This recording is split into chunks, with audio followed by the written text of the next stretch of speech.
pada siang hari ini. Ya, seberapapun kita yang hadir, kita percaya semuanya sambil menunggu teman-teman kita yang belum hadir. Kita mau memulai ibadah kita terlebih dahulu. Kita berdoa untuk mengawali ibadah kita pada siang hari ini. Bapak, kami mengucap syukur Tuhan untuk kebaikan, kasih setia yang masih Engkau berikan buat setiap kami, anak-anak muda-mu di tempat ini Tuhan. Terima kasih Bapak, Engkau begitu baik dalam kehidupan kami. Dan kami rindu Tuhan, siang hari ini kami bersama dengan saudara-saudara seiman kami memuji dan membesarkan nama-Mu. Biarlah Tuhan, Engkau sendiri yang beracara penuh di dalam ibadah kami dari awal, pertengahan hingga akhirnya. Biarlah hanya nama-Mu saja yang kami pemuliakan Bapa. Hanya dalam nama Tuhan kami Yesus Kristus. Haleluya.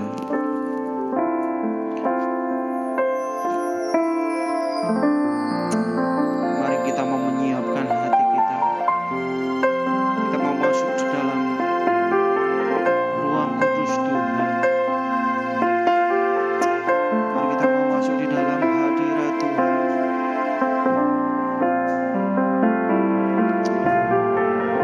Dengan ucapan syukur kita, dengan kerinduan hati kita untuk datang kepada Tuhan. Ya Tuhan, kami rindu Engkau. Saat masuk ke hadirat-Mu, ku tersungkur dan sembah. Ku persembahkan korban syukurku yang terbaik bagimu. Saat masuk ke hadirat-Mu, ku tersungkur dan sembah. Ku persembahkan korban syukurku yang terbaik bagimu. Ku bawa korban syukurku ke tempat kudus-Mu Tuhan. Hatiku timpa dengan syukur, sebab Tuhan baik.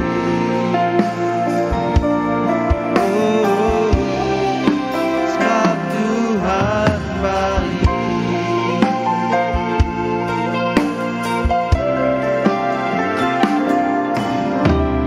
Saat ku masuk ke hadirat-Mu, ku tersungkur dan sembah. Ku persembahkan korban syukurku yang terbaik bagimu. Ku bawa korban syukurku ke tempat kudus-Mu Tuhan. Hatiku timpa dengan syukur, sebab Tuhan baik. Oh, bawa korban syukurku ke tempat kudus-Mu Tuhan. Hatiku timpa dengan syukur, sebab Tuhan baik. Oh, sebab Tuhan baik. Mari dengan segenap hatimu katakan, ku bawa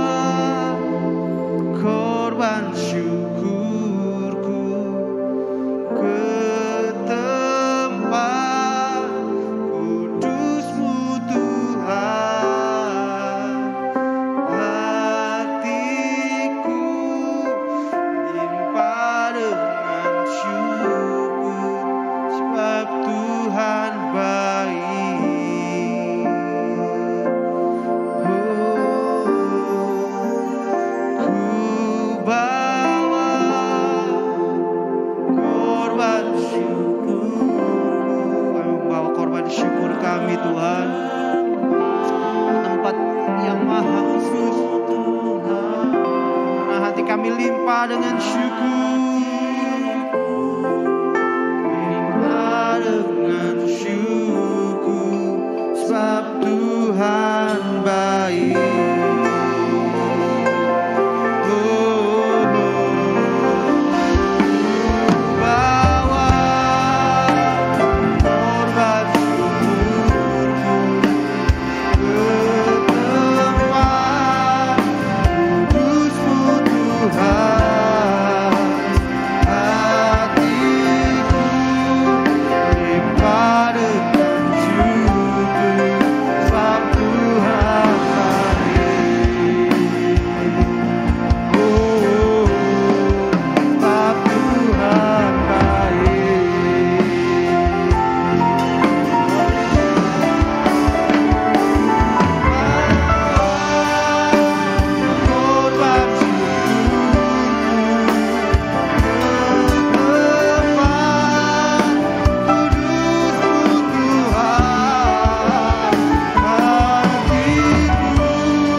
undang teman-teman untuk bangkit berdiri. Di altarnya kami membawa hidup kami Tuhan.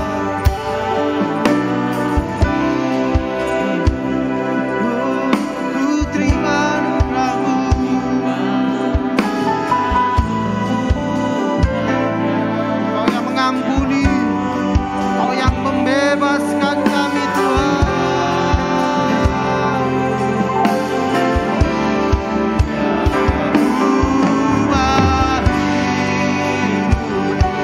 Ubah hidup kami.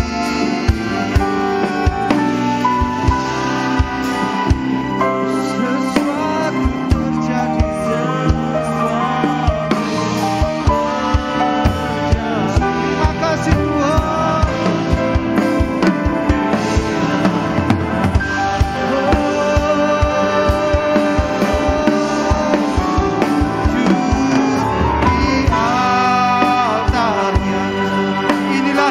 Kami Tuhan, bawa seluruh kehidupan kami ke dalam tahta-Mu.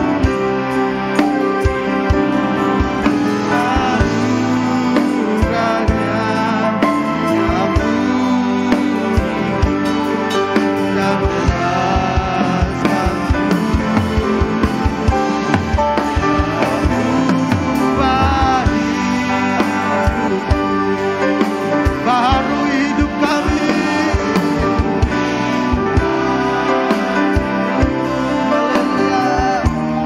Sesuatu terjadi saat di altarnya. Sesuatu terjadi, pertobatan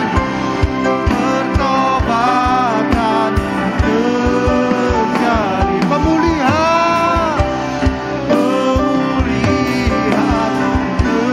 terjadi saat di altarnya. Haleluya, Yesus. Terus Engkau mengubah hidup kami Tuhan menjadi pribadi-pribadi yang baru, yang siap diubahkan oleh Tuhan Yesus. Mari setiap kita katakan amin. Sorak-sorai buat Tuhan kita. Haleluya. Ada sukacita siang hari ini? Ada sukacita? Mari lambaikan tangan kita. Sukacita kita datangnya dari Tuhan. Amin. Haleluya.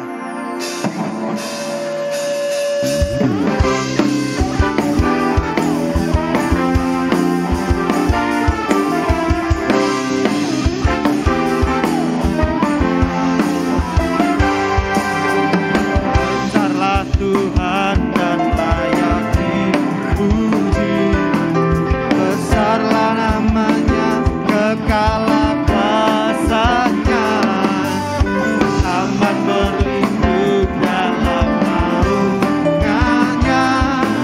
Biar Allah bagi kita, di pihak kita. Besarlah Tuhan dan layak dipuji, besarlah namanya, kekalah kuasanya, aman berlindung dalam naungannya. Katakan Dia Allah di pihak kita. Terpujilah Tuhan, terbukti kuasa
Tuhan kita luar biasa, amin. Haleluya, ku selalu aman.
Terjadi dalam kehidupan kami, Tuhan. Kami mau tetap mengatakan bahwa Tuhan adalah Tuhan yang terbaik. Tuhan terus beracara penuh di dalam kehidupan kami.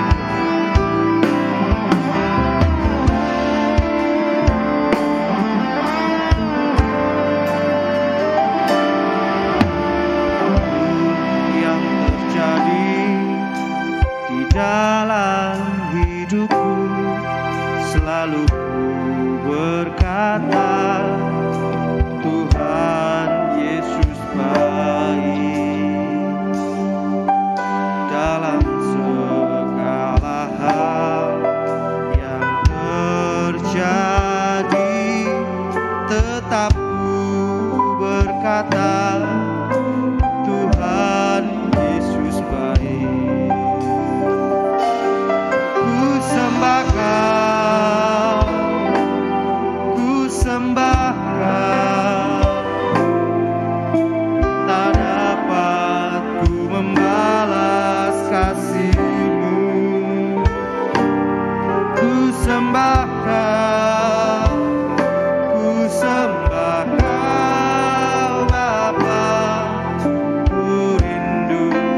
selalu menyenangkan.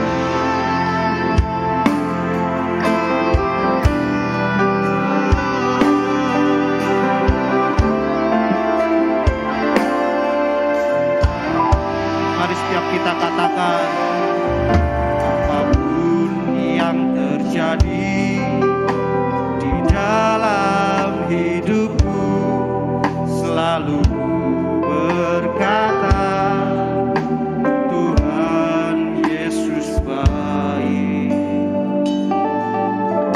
Dalam segala hal yang terjadi, tetap ku berkata, Tuhan Yesus baik.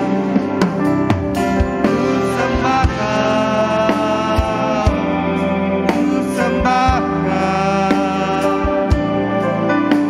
tak dapat ku membalas kasih-Mu. Ku sembah Kau, ku sembah Kau Bapa, ku rindu selalu menyenangkan.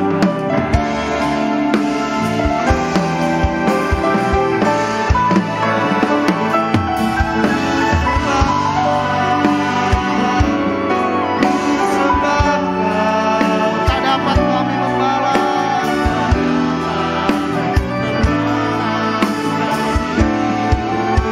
Sembah Kau, ku sembah Kau Bapa, ku rindu selalu menyenangkan. Ku rindu selalu menyenangkan. Ku rindu selalu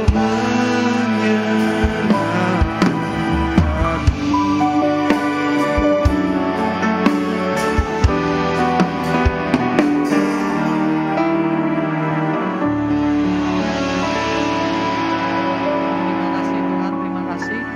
Kami sudah memuji menyembah Kau. Saatnya kami akan mendengarkan firman-Mu. Biarlah firman yang akan kami dengar boleh menguatkan hati dan pikiran kami, supaya firman yang kami dengar boleh tertanam di hati dan pikiran kami. Terima kasih, ini doa kami. Kami peraskan dalam nama Tuhan Yesus Kristus. Haleluya. Amin.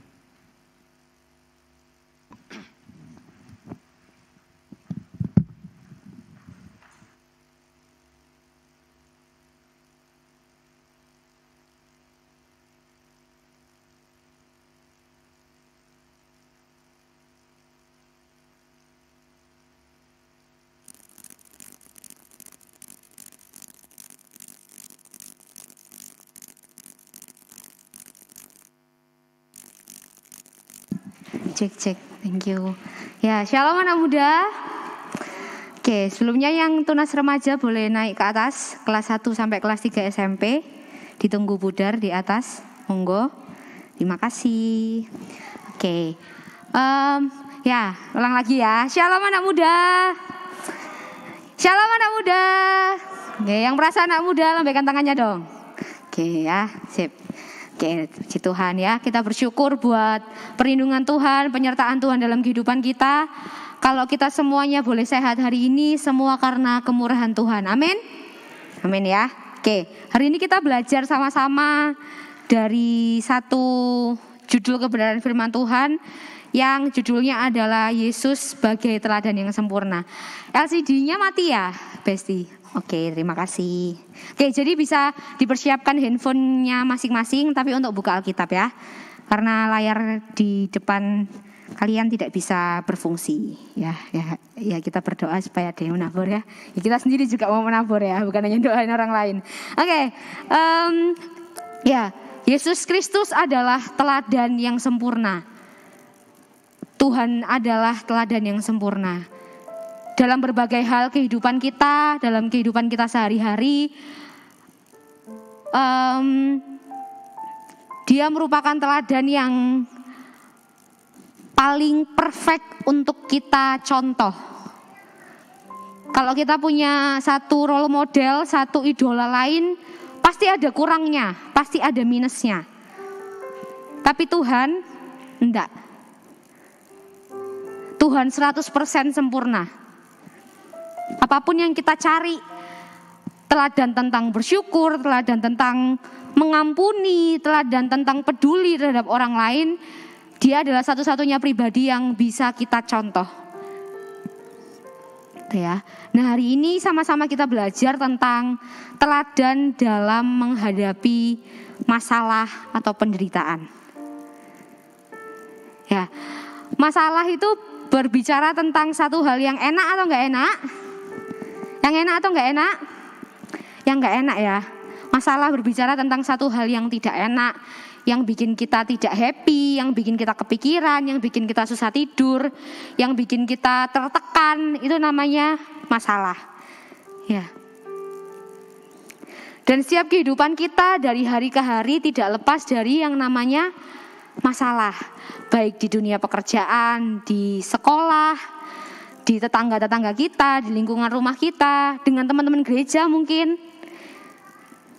Tidak akan lepas dari yang namanya masalah, teman-teman ya. Bahkan ada yang sampai menderita.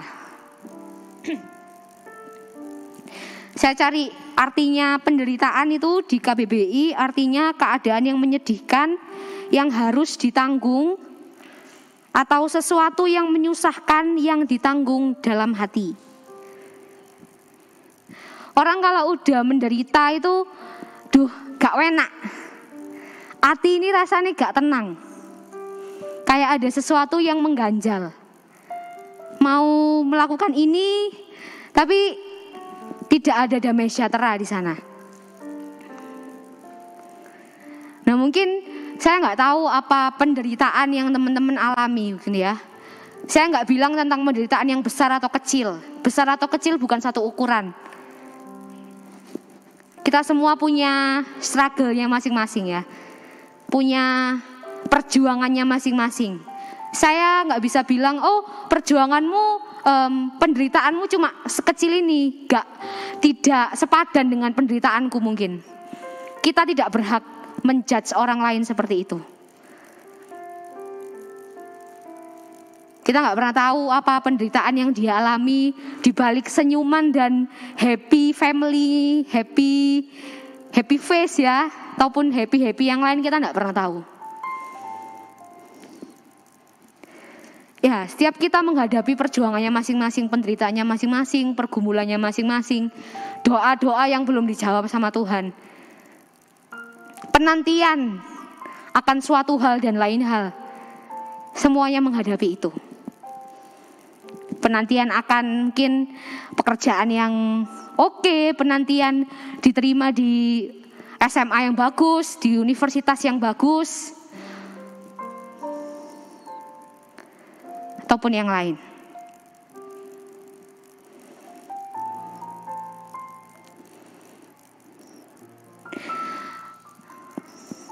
Yesus sebagai teladan. Dalam penderitaan, Yesus membuktikan sendiri bahwa dia pribadi yang bertahan dalam penderitaan. Tidak semua dari kita orang-orang Kristen, orang-orang percaya yang tahan hidup menderita.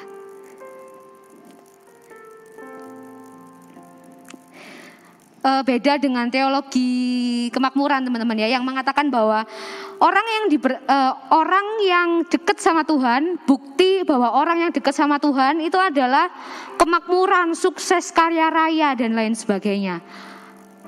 Ada ajaran yang seperti itu ya. Jadi kalau misalnya kita sukses, kita kaya, berarti itu bukti aku dekat sama Tuhan. Tapi kalau misalkan aku soro, aku nggak punya uang, aku tidak bisa disejajarkan dengan banyak orang yang terpandang, berarti aku tidak dekat Tuhan. Ada paham yang mengatakan seperti itu.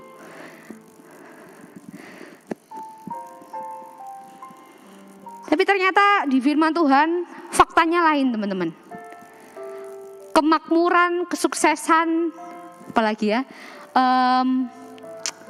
kekayaan bukan satu ukuran orang dekat dan kenal dengan Tuhan ataupun enggak. Kita baca Alkitab ya, banyak orang benar yang mengalami susah ya. Orang benar disesah, dicaci, dimaki. Gak enak hidupnya.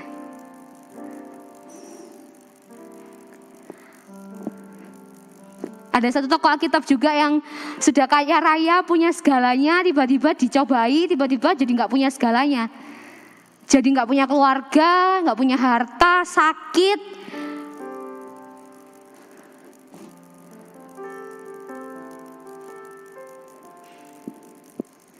Kekayaan dan kesuksesan bukan ukuran kita bisa judge orang lain. Oh, dia diberkati Tuhan. Oh dia punya mobil, dia punya ini, dia diberkati Tuhan, dia dekat sama Tuhan. Terus, lah kalau kita punya pemikiran seperti itu, berarti kita secara nggak sadar kita menjudge orang yang tidak punya. Oh, berarti dia nggak dekat sama Tuhan. Tidak selalu. Saya belajar tentang satu hal bahwa segala apapun yang kita alami, kekayaan, kemiskinan, punya atau enggak punya, itu 100% otoritasnya Tuhan. Itu kedaulatan Tuhan. Ada orang mungkin yang berusaha keras, banting tulang ya, banting apapun lah. Jadi tulang belakang ya, jadi tulang punggung, jadi tulang belakang sebenarnya. Jadi tulang punggung. Tapi ya ternyata hasilnya juga gak kelihatan nih. Tapi mungkin ada orang yang lahir dari keluarga sultan, dari keluarga super duper kaya. Terus kita mau menyalahkan siapa jika seperti itu? Tidak ada yang bisa disalahkan karena itu 100% mutlak kedaulatan Allah. Yang bisa kita lakukan ya kita berusaha semaksimal mungkin.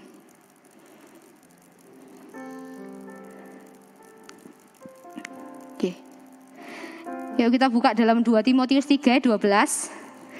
2 Timotius 3 ayat 12. Bentar ya.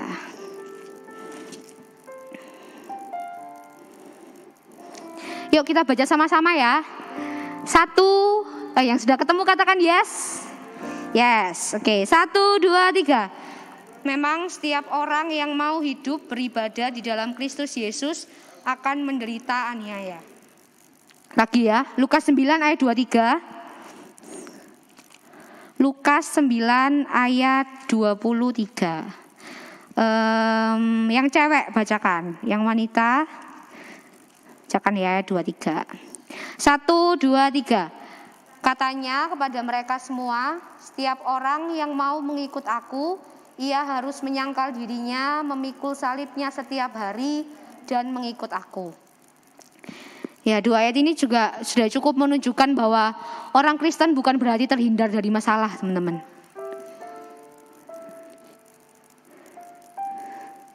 Orang yang ikut Tuhan harus sangkal diri, pikul salib, dan mengikut Tuhan ya.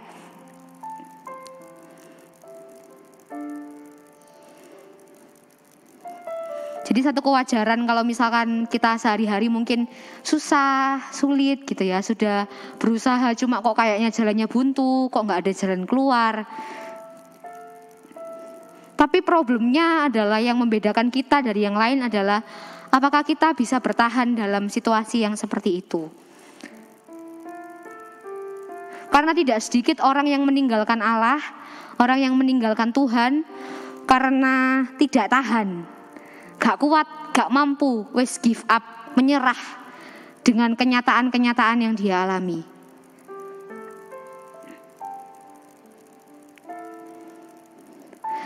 Lihat kehidupan di luar sepertinya lebih enak, lebih happy, lebih gak ada penderitaan. Membandingkan dengan apa yang kita alami, walaupun kita mungkin sudah sungguh-sungguh sama Tuhan, tapi kok badainya kok ono, kok gak mari-mari badainya.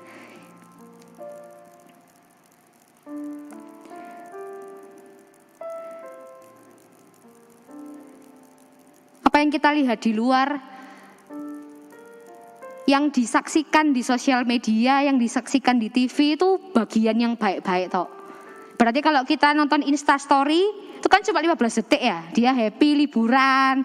Aku lagi di Bromo nih gitu ya. Tapi yang di Instastory cuma 15 detik dari 3.600 detik dia sehari. Kita nggak pernah tahu apa yang dia alami di balik Instastory yang super duper happy, super duper membahagiakan mungkin.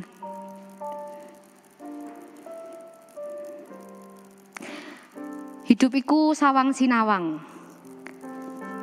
Sawang sinawang.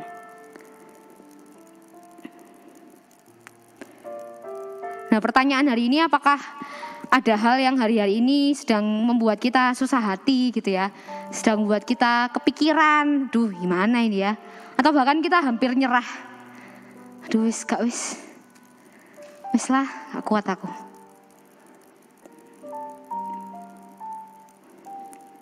Saat mungkin kita lihat orang-orang di sekitar kita juga gak ada yang support, gak ada yang kasih kita semangat untuk kita boleh bertahan mungkin. Terus mungkin role model yang kita selama ini kita pandang sebagai satu teladan, tiba-tiba melakukan satu kesalahan yang fatal, akhirnya kita bilang, oh ternyata dia kayak gitu.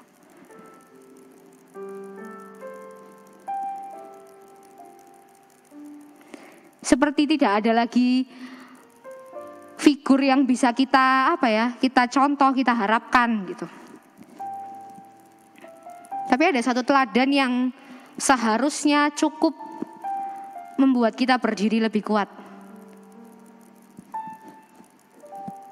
Cukup membuat kita berdiri lebih tegak lah.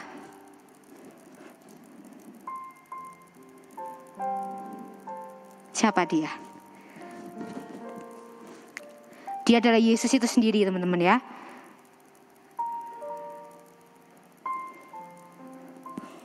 Penderitaan yang kita alami tidak pernah akan sama seperti bisa disejajarkan dengan apa yang Yesus alami. Yuk kita baca ya dalam 1 Petrus 2 ayat 21 sampai 25. 1 Petrus 2 ayat 21 sampai 25. Kita bergantian baca ya. Oke, 1 Petrus 1 ayat 21 sampai 25. Yang sudah ketemu katakan oke. Yang sudah ketemu katakan oke. Oke. 1 Petrus 1 Petrus 2 ayat 21 sampai 25 ya. Yang lahir di tanggal ganjil, bacakan ayat ganjil. Yang lahir di tanggal genap, bacakan ayat genap ya. Saya ingat tanggal lahirnya ya. Puji Tuhan, masih ingat ya. Yang lahir di tanggal ganjil, bacakan ayat 21, 23, 25. Yang lahir di tanggal genap, bacakan ayat 22 dan 24 ya. Oke, 1, 2, 3.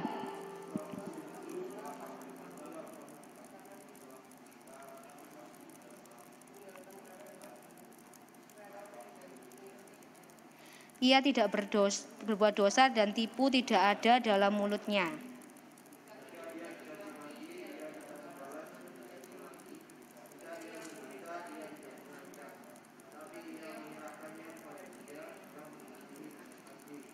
Ia sendiri telah memikul dosa kita di dalam tubuhnya di kayu salib, supaya kita yang telah mati terhadap dosa hidup untuk kebenaran. Oleh bilur-bilurnya kamu telah sembuh.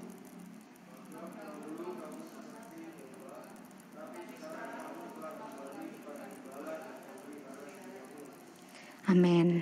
Oke. Ya, ayat ini berbicara tentang pribadi Yesus itu sendiri, teman-teman ya. Di ayat 21 dikatakan bahwa sebab untuk itulah.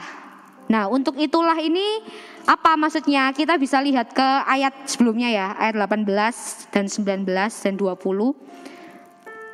Nah, ayat 19 dan 20 itu Rasul Petrus menuliskan bahwa sebab adalah kasih karunia jika seorang karena sadar akan kehendak Allah menanggung penderitaan yang tidak harus ia tanggung.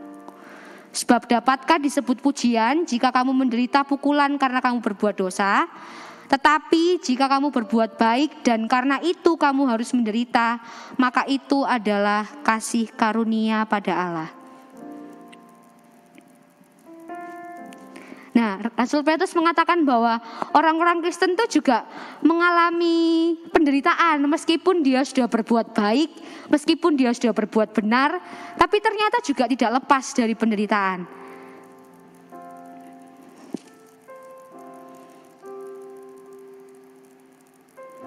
Orang Kristen memang dipanggil untuk menderita karena kebenaran. Maksudnya menderita karena kebenaran itu gimana ya? Karena satu, harus melakukan kebenaran itu bukan satu hal yang gampang. Apalagi kita sekarang hidup di situasi di mana kebenaran itu sudah jadi apa ya? Jadi hal yang relatif, tergantung orangnya. Tergantung siapa yang melakukan. Oh, misalnya menurutku baik ya itu benar. Kalau misalkan menurutku itu merugikan aku ya itu bukan kebenaran.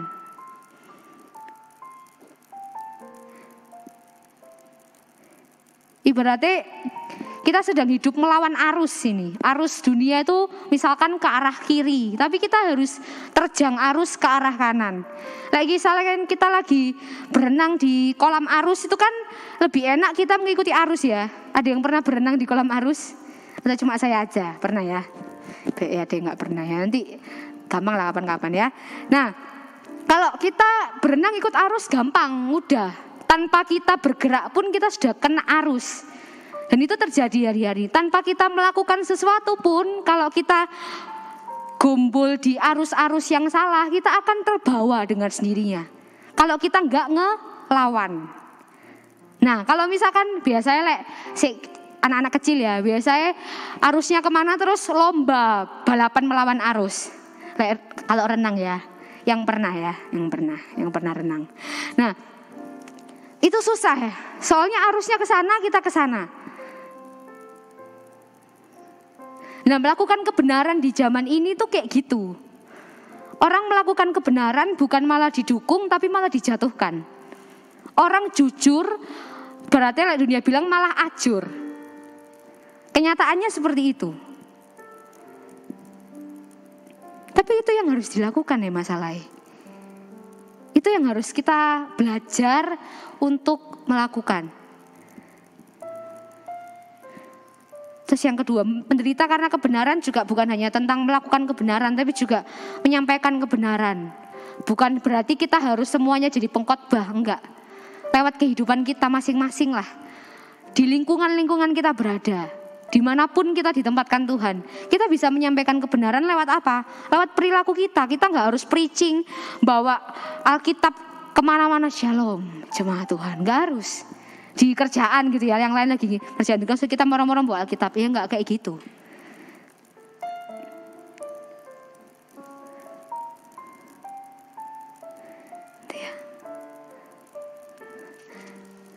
Nah, yang perlu digarisbawahi di sini adalah penderitaan karena kebenaran, bukan penderitaan karena kesalahan yang kita lakukan sendiri.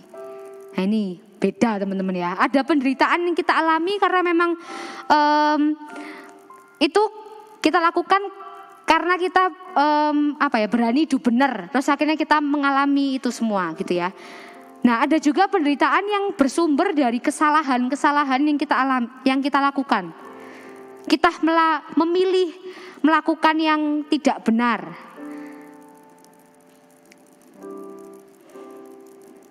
Kita pilih untuk makan sembarangan, mungkin kita pilih untuk merokok, kita pilih untuk mencuri dan sebagainya, berbohong.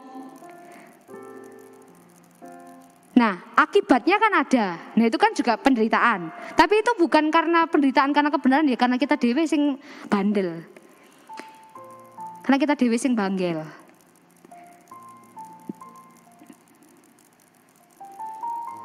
Jangan apa-apa, oh aku sakit kayak gini itu karena ini gitu ya. Tapi karena kita ternyata pola hidupku gak sehat, ternyata makananku begini, begitu. Jangan salahkan Tuhan atas setiap penderitaan yang kita alami. Caranya gimana? Ya kita introspeksi. Kita introspeksi diri masing-masing, bukan untuk nunjuk kanan, nunjuk kiri, enggak. Introspeksi diri. Ini aku mengalami seperti ini tuh apa ya yang salah? Apa yang aku putuskan salah? Apa yang aku kerjakan mungkin tidak sesuai dengan firman Tuhan. Kalau misalkan nggak ada, oh ya berarti ini ya memang harus aku alami.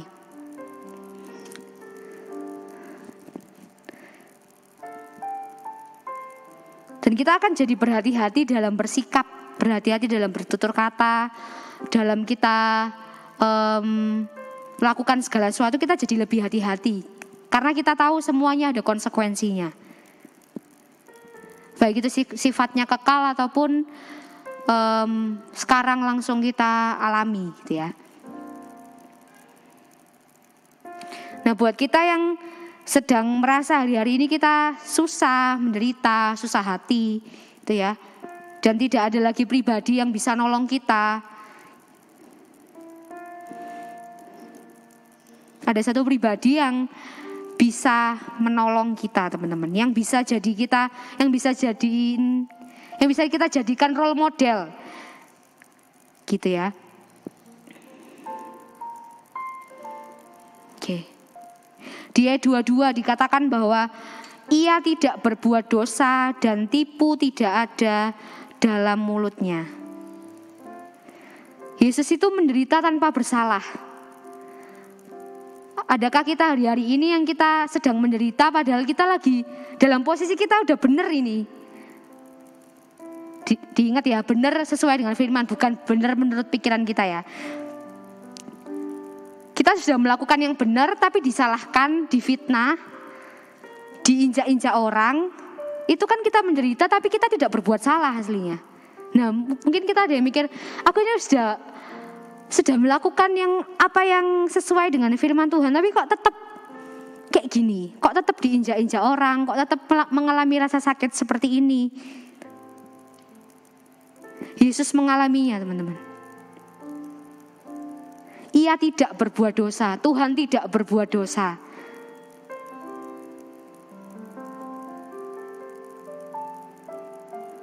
Dari awal lahir sampai mati di umur 33,5 tahun Tuhan tidak pernah melakukan satupun dosa.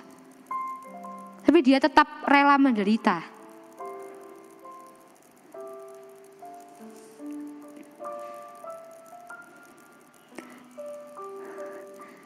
Bahkan saat Yesus menanggung penderitaan yang dia tidak seharusnya tanggung, dia tetap tidak berbuat dosa.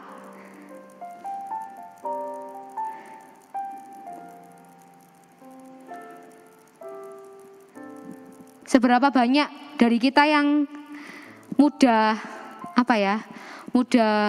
bohong, mudah mengatakan hal yang tidak sesuai hanya untuk menyelamatkan diri kita dari penderitaan, hanya untuk menyelamatkan diri kita dari masalah, menghindari konsekuensi.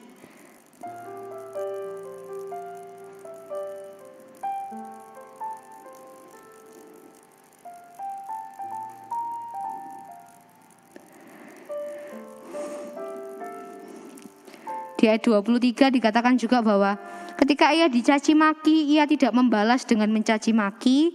Ketika ia menderita, ia tidak mengancam, tetapi ia menyerahkan kepada Dia yang menghakimi dengan adil. Yesus menderita penuh dengan kesabaran, teman-teman.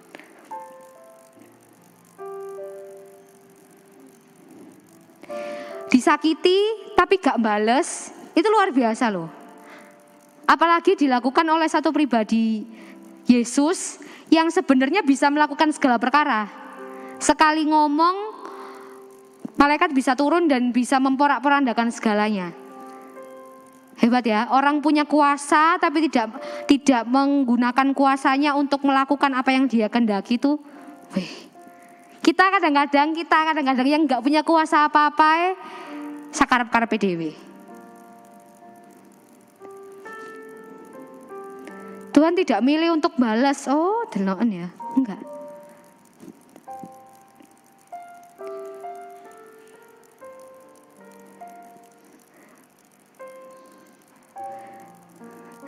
Kalau dibayangin tuh Tuhan tuh gak salah apa-apa, terus dicaci maki, tapi gak balas. Bahkan di ayat lain di Lukas 23 ayat 34 dikatakan bahwa Yesus itu malah memohonkan pengampunan.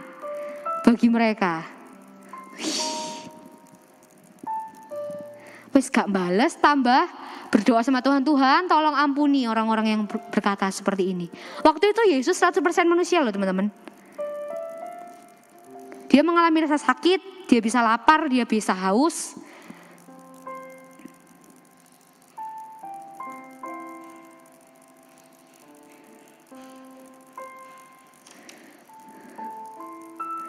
Tetapi ia menyerahkannya kepada Dia yang menghakimi dengan adil. Penghakiman, pembelaan itu haknya Tuhan, bukan haknya kita. Mau orang lain gak gampang sih sini ya. Nggak gampang. Mau orang lain memperlakukan kita seperti apa? Ya wis, tarik nafas. Wis kita belajar seperti Yesus ya. Menyerahkan kepada Dia. Wis ini loh Tuhan, wis gak apa-apa wis aku kayak gini.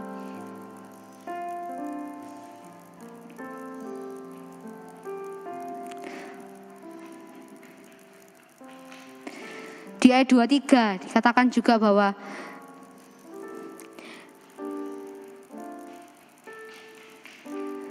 Tuhan itu yang menghakimi dengan adil.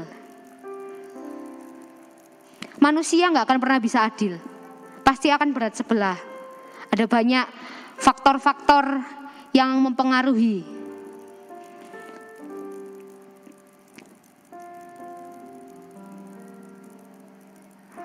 Saya tulis di sini ya. Orang yang mengetahui dan mempercayai keadilan Allah tidak akan membalas kejahatan dengan kejahatan. Melainkan ia hanya berfokus dalam hal berusaha dirinya mengampuni orang tersebut. Ulang ya. Orang yang mengetahui dan mempercayai keadilan Allah tidak akan membalas kejahatan dengan kejahatan. Melainkan ia cuma berfokus dalam hal berusaha dirinya mengampuni orang tersebut. Jadi kayak ya wes, bagianku cuma mengampuni, sisanya ya Tuhan yang berdaulat. Dia 24 ya teman-teman ya.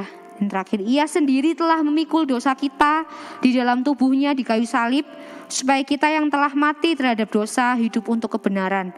Oleh bilur-bilurnya kamu telah sembuh. Yesus menderita bukan karena kesalahan yang dia buat, tapi Yesus menderita karena kesalahan kita semua.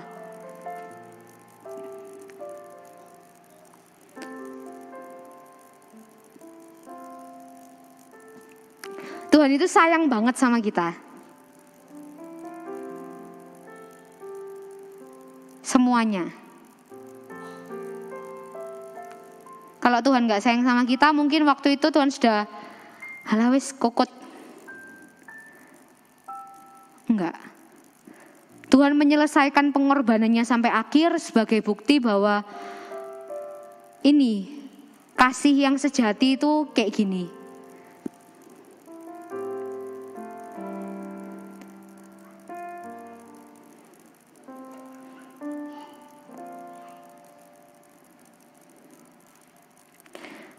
Tujuan Tuhan mengalami penderitaan seperti ini ya untuk diri kita, supaya kita selamat, supaya kita terbebas dari belenggu dosa, supaya kita sembuh secara jiwa, secara mental, supaya kita punya harapan, supaya kita ibaratnya wes, walaupun aku di dunia ini bukan apa-apa, bukan siapa-siapa dan tidak punya apa-apa, seenggaknya nanti aku pas kekekalan aku punya yang aku pertahankan.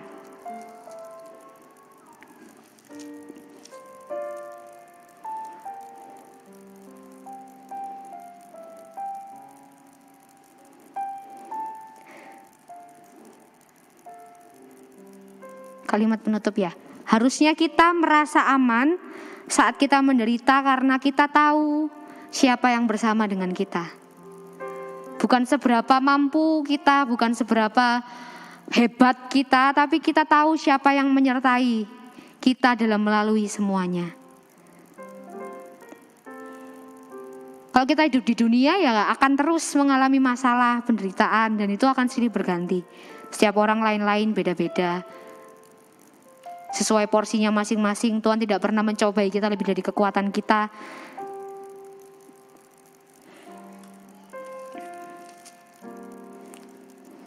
Tuhan ada di setiap langkah kehidupan kita. Saat kita merasa susah hati, menderita, kita merasa dicaci maki, diinjak-injak orang, padahal kita nggak salah, kita nggak berbuat dosa mungkin. Ya Tuhan juga mengalami itu. Ya. Sekian firman Tuhan siang hari ini teman-teman. Semoga bisa memberkati kita secara pribadi. Saya undang boleh bangkit berdiri, semuanya kita berdoa.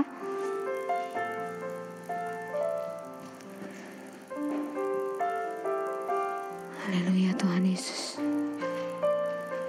Terima kasih Tuhan, terima kasih. Terima kasih Tuhan, terima kasih. Haleluya. Tuhan, kami bersyukur kepadamu Tuhan. Kau Allah kami yang sungguh baik dalam hidup kami. Tuhan merancangkan segala sesuatu yang sempurna dalam hidup kami Tuhan, terima kasih. Ampuni kami anak mudamu yang mungkin hari-hari ini sering menyakiti hati Tuhan. Tuhan, ampuni kami.